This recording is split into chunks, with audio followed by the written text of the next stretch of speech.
Hej och hjärtligt välkomna till Högsta växeln. Mitt namn är Andreas Bergman. Och jag heter Marcus Berggren. Och vi befinner oss här i ett soldränkt och därför också kriminellt varmt Monaco. Med vad då för bil? Denna Rolls-Royce Ghost Black Badge. Och Black Badge innebär att den är svartare, snabbare och därför även mindre exklusiv. Något som tilltalar oss in med. Så Rolls-Royce hävdar alltså prompt att det här är en bil som riktar sig mot en yngre målgrupp. Och det låter kanske inledningsvis lika tokigt som att en nybyggd vindsvåning på Strandvägen skulle rikta sig mot yngre köpare. Men faktum är ju att det finns väldigt många unga som har väldigt djupa fickor som faktiskt har råd med en sån här bil. Så frågan vi ställer oss då är ju förstås, om vi skulle kunna köpa en sån här bil och skulle vi vilja lägga de pengarna på den? Ja, låt oss ta reda på det genom att lägga i högsta växeln och recensera Rolls-Royce Ghost Black Badge.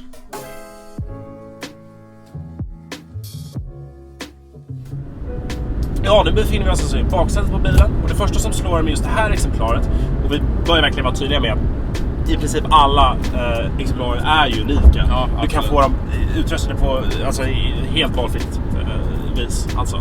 Men den här är alltså blå med kolfiberinlägg och det kanske inte är vad man traditionellt sett förknippar med Rolls-Royce. Nej, verkligen inte. Tanken med det är att som sagt tillta en yngre målgrupp som är coolare, som är häftigare. Så har vi den här små lamporna i taket. Det ska emulera stjärnhimmel. Där kan man också välja datum. Alltså ett historiskt datum och hur stjärnhimmeln faktiskt såg ut. Ja, det datumet är helt otroligt om man tänker efter.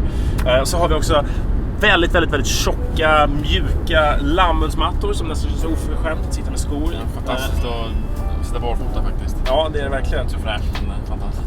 Nej, det är inte som dina fötter luktar. Men det är ju egentligen, det här är ju förra generationens 7-serie. Och det finns väldigt mycket BMW i. För Rolls-Royce, eller BMW äger ju Rolls-Royce såklart. Du har infotainmentsystemet som är BMW och iDrive-systemet är ju väldigt bra. Så. Ja, men det är mindre exklusivt samtidigt.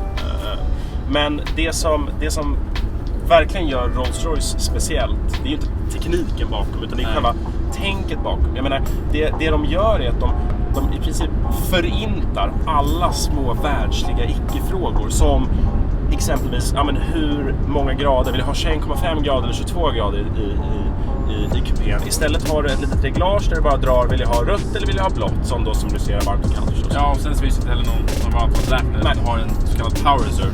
Det visar alltså procentuellt hur mycket kvar eller hur mycket bilen har kvar att ge. Ja. Så ligger motorvägen och kanske har 99-95% kvar och det känns ju väldigt tryggt. Ja, helt enkelt. Ja, men det är ju så att säga ett annorlunda sätt att se på livet egentligen. Med det här sättet väldigt befriande. Men utseendemässigt så är det ju en hyfsat diskret bil. Förvånansvärt diskret. Speciellt är det utförandet med black on black. Så att ja. Det är ju liksom ett...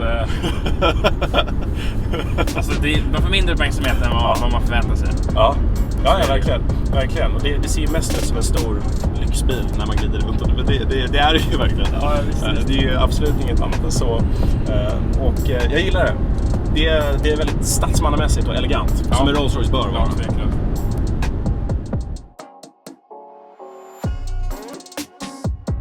Så för att ta reda på hur Ghost Black Badge är att köra har vi testat den i en mängd olika miljöer. Vi körde den från München ner till Monaco via Milano och San Bernardino-passet för att testa lite kurviga vägar.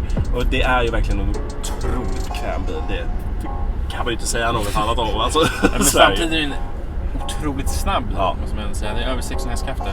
Ja. Så klart den är snabb. Men samtidigt så är det att den är begränsad till 250 km/h.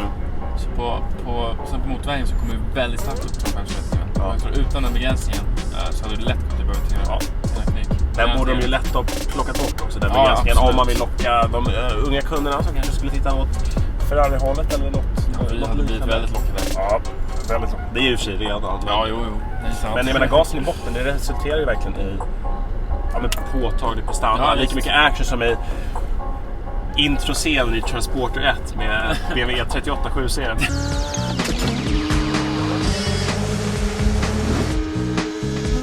Bra här också när det här är bygger på en 7-serie fast en annan version. Men som sagt, alltså det som jag tycker är så härligt med den just Ghosten är att den är inte bara skön att åka ut, den är faktiskt härlig att köra också. Det är perfekt pedalrespons, styrningen är väldigt lätt. Men du behöver verkligen inte anstränga dig för att köra. Nej, men det är väldigt lätt att köra. Så är ratten som är väldigt smal, sen väldigt stor. Det blir liksom en segelbordskänsla. Passar som bilen väger 2,5-3 ton. Ja, exakt. Det blir väldigt liksom old school. Hela upplevelsen känns klassisk och så traditionell. Jag älskar det. Det är perfekt. Ja, men absolut. Så Andreas, hade du köpt den här bilen?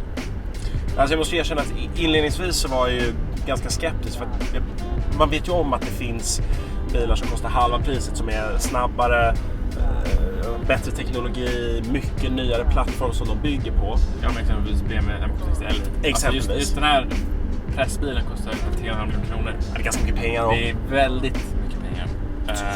Helt klart. Det är väldigt dyrt. Men jag får lov att erkänna nu att jag är såld.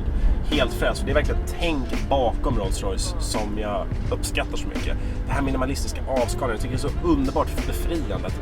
Detaljfrågor, det behöver man inte bry sig om i den här bilen. Det är bara att ut och åka och njuta. Ja, men just en Rolls-Royce bil, det är en förlängning av ens personlighet. Ja. Kan man tycka att du köper det som en belöning till dig själv. För att ja, men jag är framgångsrik, jag har lyckats väl, jag köper mig själv en Rolls-Royce. Ja.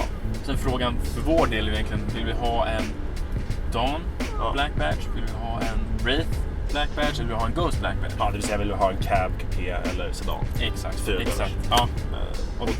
Och det är en svår fråga vi inte kan svara på i dagsläget. Nej, för vi har inte kört alla tre då. Men i framtiden så förhoppningsvis kommer jag åtgärda den frågan. Absolut. Men vi kan väl i alla fall säga att Rolls-Royce lyckats väldigt väl med den här ungdomssatsningen. Den tilltalar ju oss väldigt mycket den här bilen.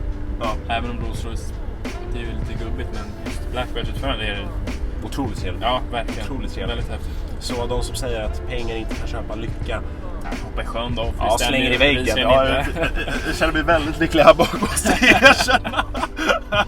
Så det är alldeles utmärkt. Så bra jobbat, Rolls-Royce. Ja, men det kan vi ju avsluta. Ja, verkligen. Tills vi ses nästa gång. Ja. Adjö. På återseende.